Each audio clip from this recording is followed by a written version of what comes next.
여러분은 간식하면 어떤 게 떠오르시나요? 지금이야 디저트라는 이름으로 다채로운 것들이 생겼지만 과거 먹는 것조차 쉽지 않았던 우리에게 간식은 사치에 가까웠습니다.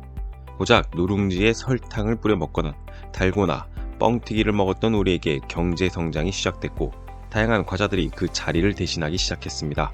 하지만 이때 우리가 먹은 과자 중 꽤 많은 것들이 일본에서 그 모티브를 가져와 거의 베낀 것이 많았죠.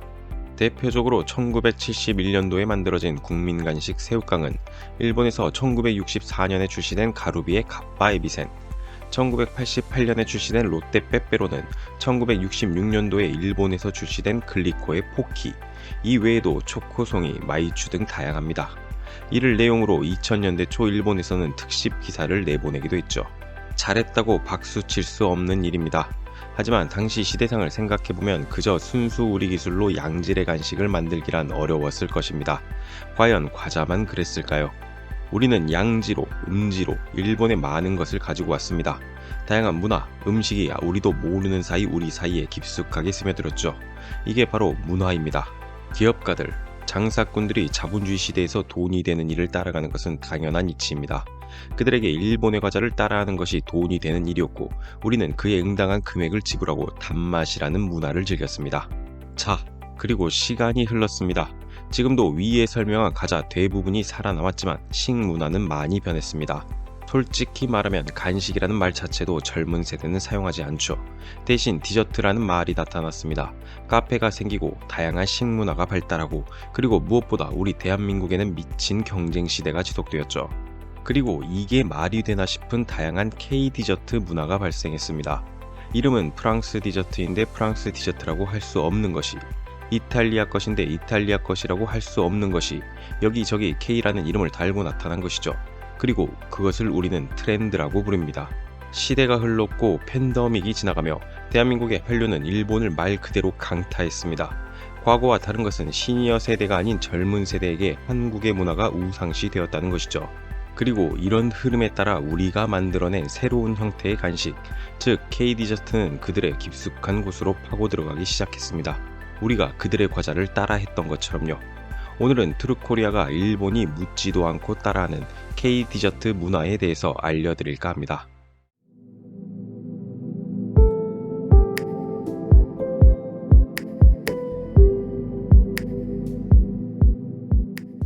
마카롱이라고 하는 디저트가 있습니다.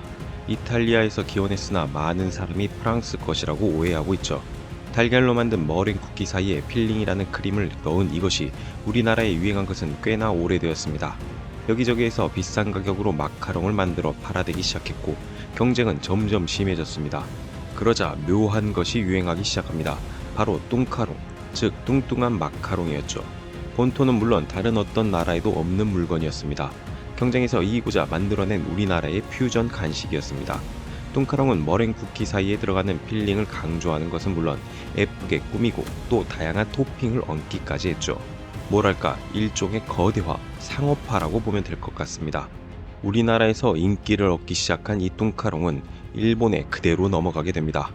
코트라 나고야 무역관에 따르면 2020년 일본에서는 각종 미디어와 매체에서 뚱카롱을 다루고 많은 카페에서는 뚱카롱을 이용한 메뉴를 내놓기 시작했다는데요.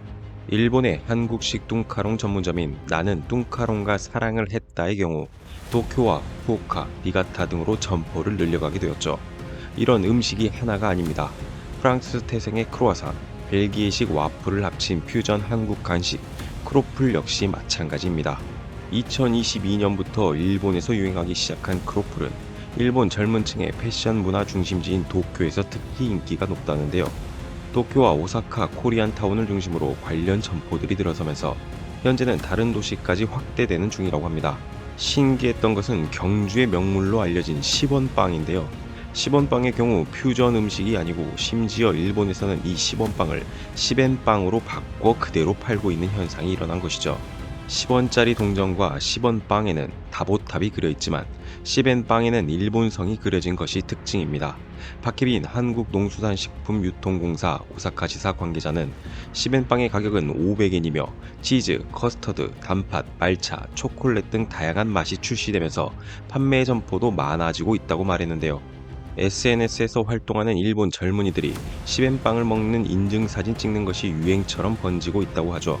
상황이 이쯤 되니 일본 간식업계, 자영업계에서는 한국 유행 간식을 따라하면 무조건 대박 난다라는 말까지 나오고 있다고 합니다. 최근에는 길거리 음식뿐 아니라 호텔과 같은 고급 음식점에서도 한국 디저트를 주목하고 있다고 하는데요. 오사카에 위치한 콘레드 호텔에서는 2023년 1월부터 한국 디저트를 주제로 한 행사를 개최했는데 뚱카롱과 한국식 케이크, 강정과 설기 등 다양한 한국 디저트를 뷔페로 선보이며 큰 관심과 인기를 끌었다고 하죠. 이런 변화는 갈수록 빨라지고 있습니다. 이전에는 대부분 우리나라에서 유행을 한 후 일본에서 관심을 보여왔다면 요즘은 한국 유행 디저트들이 일본에 곧바로 전파되고 또 유행하고 있다고 합니다.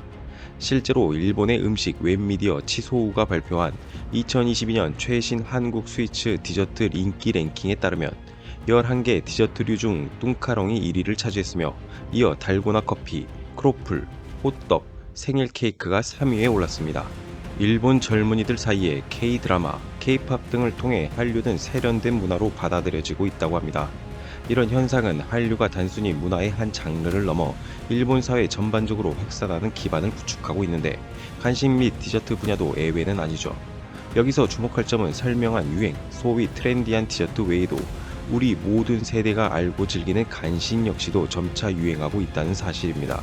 2021년 넷플릭스에서 방영한 드라마 오징어 게임의 영향으로 달고나가 유행한 것은 물론 꽈배기, 인절미 같은 간식 역시 주목받게 된 것이죠. 특히 마늘빵의 경우 유행을 타고 일본 TV에 소개되기도 했는데요. 우리나라식 마늘빵 상품에는 고칼로리인 탓에 죄책감을 느끼게 만든다는 의미로 오레노 자이야쿠빵, 우리말로 내 죄책감 빵이라는 조금 웃긴 별명이 붙기도 했습니다. 이런 인기에 힘입어 일본의 대표적인 대형 편의점 업체 로소는 지난해 한국식 마늘빵을 활용한 테스트 컵라면 제품을 선보이기도 했습니다. 이런 한국식 디저트 인기에 따라 디저트를 판매하는 한국식 카페가 2, 3년 전부터 일본에서 인기라고 합니다. 최근 일본에는 아예 한국 빵집이라는 개념까지 따로 생겼으며 SNS에 일본 젊은이들이 정보를 공유하고 문화를 즐기고 있다고 하죠. 이런 한류 문화 확산은 일본 도쿄 시노쿠보의 코리아타운에도 그대로 영향을 끼쳤는데요. 조사에 따르면 한국식 24시간 포장마차와 디저트 카페가 새로운 업종으로 인기를 누리기 시작했으며 이를 맛보고자 2022년 기준 한 해 코리아타운 방문객은 900만 명이 넘는 것으로 추산됩니다. 이에 따라 코리아타운 점포수 역시 역대 최다를 기록했다고 합니다. 우리 디저트 업계에서는 이런 K-디저트 일본 확산이 이후 한과 떡 같은 전통 간식 진출에도 긍정적 영향을 끼칠 것으로 보고 있습니다. 우리나라 문화가 일본에서 유행한다 라는 사실이야 많이들 알고 계시지만 우리가 지금 먹고 유행하는 것이 곧바로 일본에서도 유행한다는 것은 차원이 다른 이야기입니다. 수십 년 전 일본의 과자, 디저트 등 식문화를 따라하기 바빴던 나라가 이만큼 일본을 따라가고 일부분은 넘어선 것이죠. 물론 이 영상을 보고 우리나라에도 일본 문화가 여전히 유행한다, 우리나라는 여전히 일본의 많은 것을 따라한다 라는 말을 할 수 있습니다. 당연한 말입니다. 당장 영화관만 해도 일본 애니메이션이 애매율 1등을 기록하고 있으니까요. 제가 하고 싶은 말은 우리가 일본을 넘어섰다, 일본은 이제 안 된다라는 식의 우월감이 아닙니다. 우리가 일본의 문화에 영향을 받은 것은 너무나 오래 지속되었습니다. 그것이 싫다고 해도 부정할 수 없는 사실입니다. 다만 이젠 우리는 받기만 하는 나라에서 벗어났습니다. 동등한 입장에서 서로 문화를 주고받고 때때로 선도하는 입장에 선 것이죠. 이것만으로도 우리는 너무나 먼 길을 빠르고 힘차게 달려왔다 할 수 있습니다. 저는 그저 대한민국의 문화를 응원하고 싶습니다. 일본뿐 아니라 모든 나라가 우리 식문화를 유심히 바라보고 따라하기에 바쁜 일이 계속 일어났으면 좋겠습니다. 세계의 문화를 선도하는 나라가 되었으면 합니다. 영상을 시청해주셔서 감사합니다. 구독과 좋아요는 영상을 만드는 데 큰 힘이 됩니다.